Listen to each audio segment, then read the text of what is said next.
Most people think being smart is about IQ, grades, numbers, memory. But here's the truth. In the real world, it's not the smartest who succeed. It's the people who can control their emotions, read others, and influence situations. That's emotional intelligence, and it's a skill anyone can learn.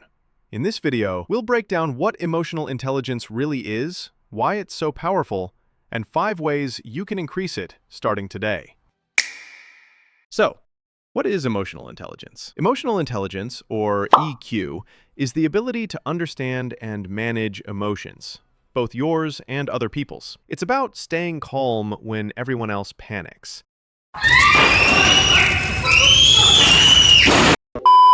It's about knowing how someone feels, even when they don't say it out loud. And it's about using emotions as a tool instead of being controlled by them. Example, think about a heated argument. Most people yell, interrupt, and throw insults. But someone with high EQ stays calm, listens carefully, and responds with control. They don't let anger take over, and because of that, they usually win the situation without even raising their voice. The benefits of emotional intelligence. Why does EQ matter? Here's why. It makes you harder to manipulate because you see through emotional games. It makes people respect and trust you because you stay calm under pressure. It improves relationships because you can connect deeper and avoid unnecessary conflict. And it gives you influence because when you can manage emotions, you can lead. For example, imagine you're at work and everything goes wrong. The boss is stressed, coworkers are panicking. Most people add to the chaos. But the person with emotional intelligence keeps their composure, reassures others, and focuses on solutions. Guess who everyone looks to as a leader? The calm one. That's the quiet power of EQ. Okay, after done explaining what emotional intelligence is and its benefit, now let's move on to how you can increase it. Stick around for number 5 because it's very important. 1. Recognize your emotions.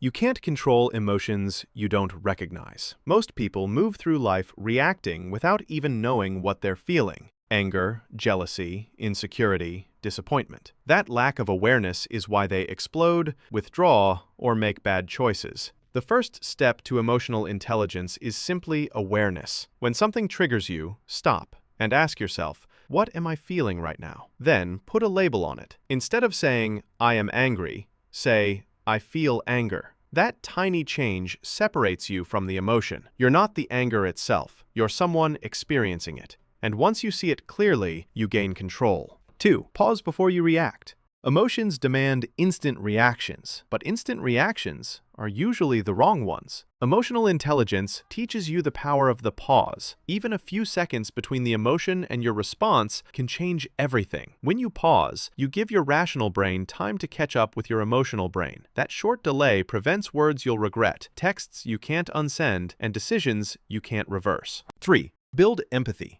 Emotional intelligence isn't just about mastering yourself. It's about understanding others. Empathy doesn't mean being soft or agreeing with everything. It means recognizing emotions beneath the surface. When someone is rude, maybe they're stressed. When someone is distant, maybe they feel insecure. By seeing past the surface, you don't just react to behavior, you understand what drives it. That makes you a better communicator, and it makes people trust and respect you more. 4. Control emotional triggers. Everyone has buttons that, when pushed, set them off. Some people can't handle criticism. Others feel invisible when ignored. Some get jealous easily. These triggers control you if you don't recognize them. High emotional intelligence means knowing your own triggers so no one can use them against you. But it also means paying attention to other people's triggers. If you know what upsets them, you can communicate better, avoid conflict, or, if needed, influence their behavior. 5. Practice emotional discipline daily. Emotional intelligence isn't a one-time skill. It's a muscle you build every day. The more you practice, the stronger it gets. Start small. Journal your emotions at the end of the day. Meditate for 5 minutes to calm your mind. In conversations, practice active listening, really paying attention instead of waiting for your turn to talk. These small habits compound over time. The result? Emotional discipline. That's the ability to stay calm in chaos, to not take things personally, and to carry yourself with quiet confidence. People will start noticing it. They'll say you seem unbothered, or that you always know what to say. That's the power of emotional intelligence at work. Emotional intelligence isn't about being emotionless. It's about mastering emotions so they serve you instead of controlling you. The more you build it, the harder you are to manipulate, and the easier it becomes to manipulate others. Now I want to hear from you. Do you think emotional intelligence is more important than IQ in today's world? Comment your thoughts below. I'll be checking. Subscribe for more dark psychology secrets.